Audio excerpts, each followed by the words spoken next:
Today we're going to install the driver tail light on this 2013 Honda Civic SI. Just made a video of removing the old one. Now we're going to install the new one.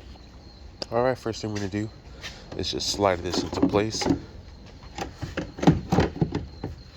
And there is a little pin here that goes right in there.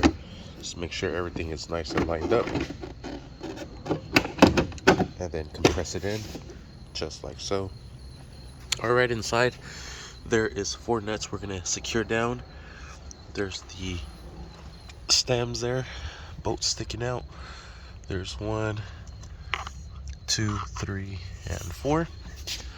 And let's put on the nuts to secure that down. These will be 8mm nuts. Here they are.